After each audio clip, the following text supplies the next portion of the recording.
Hola chicos, espero estén muy bien. El día de hoy vamos a trabajar sobre los procesos de investigación.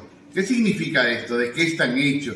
¿Qué elementos lo componen? ¿Les ha pasado alguna vez que sus profes en clase les indican hay que hacer un trabajo de investigación, hay que hacer un proyecto de investigación o un anteproyecto o tal vez una tesis?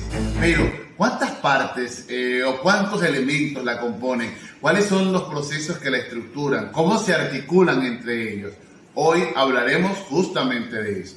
En un primer tiempo les voy a contar a través de una gráfica cuáles serían los 5 componentes del proceso de investigación y luego les describiré cada uno de ellos. Trataré de hacerlo en el menor tiempo posible para, no aburrirlo y ser muy preciso en lo que les quiero comunicar.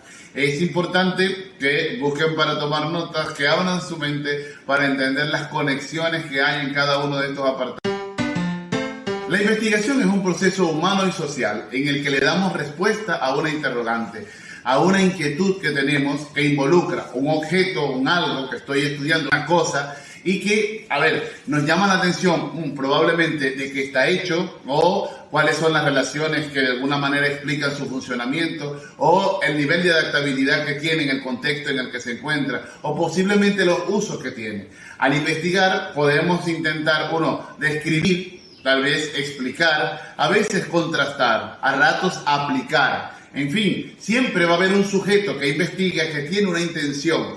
Esa intención está vinculada al conocimiento de aquello que se ha estudiado. Y para eso necesita desarrollar una sucesión de acciones que articuladamente le permiten entender y darle respuesta a su objetivo o planteamiento que se ha generado. Si te das cuenta, es un proceso porque articulamos elementos. Eso es sistemático porque no puedes saltarlo como te dé la gana, ¿no? Está graduado y en líneas generales te conduce a un objetivo predefinido. Si asumimos que es un proceso, entonces debe estar compuesto por un conjunto de dimensiones.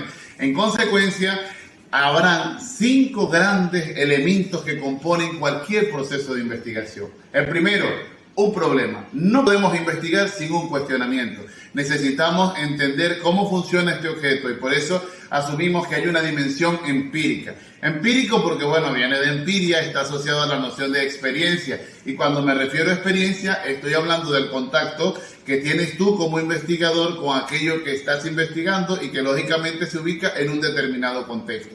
Es importante que sepamos que siempre nuestro objeto de estudio está vinculado a un contexto porque existe en algún lugar y a partir de allí, de esa existencia, de esa materialidad que lo compone, entonces es posible que yo lo pueda entender.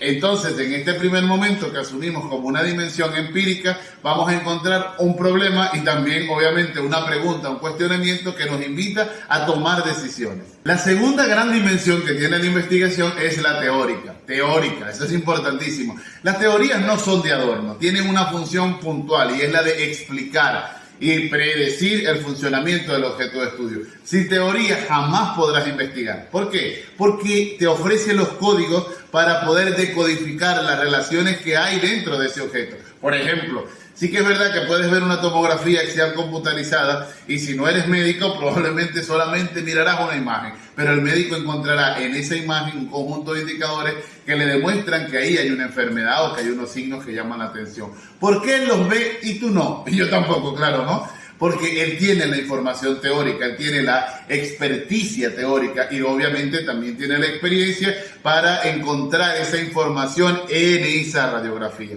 Entonces, es la teoría el vehículo que te permite entender el funcionamiento normal de tu objeto de estudio. Y luego, cuando observas ese objeto en tu realidad, si se separa de la teoría, ojo, hay un problema, pero es justamente la teoría la que te permite explicarlo.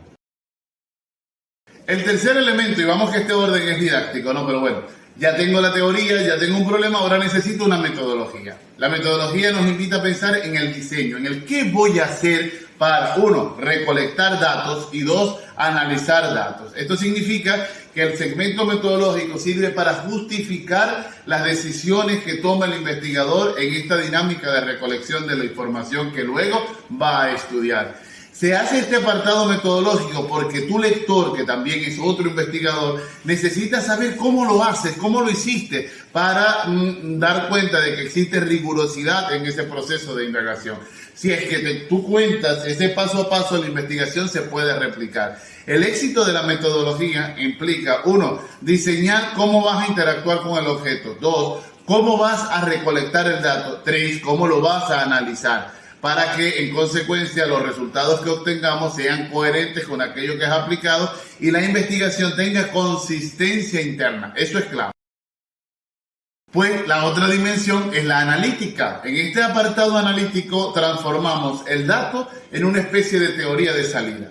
Transformamos esa información cruda en un sistema de conceptos a la luz de los cuales das cuenta, 1, de cómo está ese objeto de estudio funcionando, qué necesitamos para mejorarlo, y en líneas generales esos datos deben darnos cuenta, o ese análisis debe conducirnos a una respuesta frente a la pregunta de investigación que ya nos hicimos y también obviamente al objetivo que nos hemos planteado.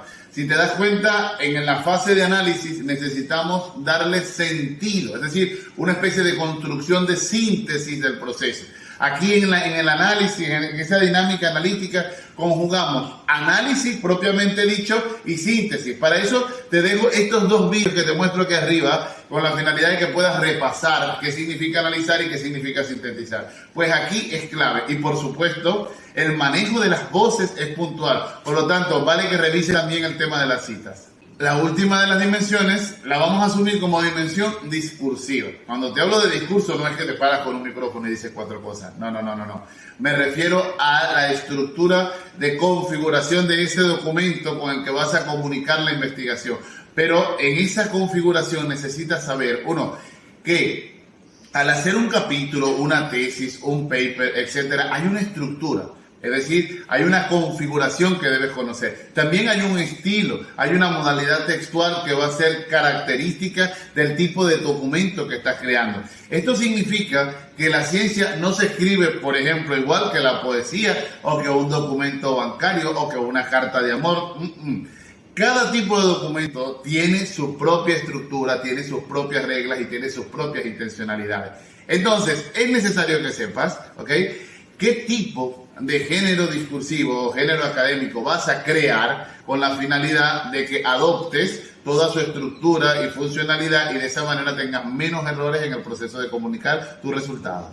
Es importante que no olvides que en la investigación necesariamente debe haber armonía para que exista consistencia interna. Si los diferentes elementos de los que te he hablado se unifican, se mueven, entonces vamos y estamos muy bien encaminados, porque vamos a poder entender, por ejemplo, que el problema existe en tanto que hay una teoría de referencia que nos permite entenderlo, que los datos nacen de una sucesión, de un diseño que has implementado, que el análisis que realizas es coherente con el tipo de objeto y el tipo de dato con el que estás trabajando, y que incluso la construcción del texto que estás ofreciendo para mostrar tu investigación tiene obviamente una naturaleza textual y un estilo comunicativo que has trabajado. Dicho de este modo, no hay manera de investigar de forma desordenada, acrítica e inconsciente.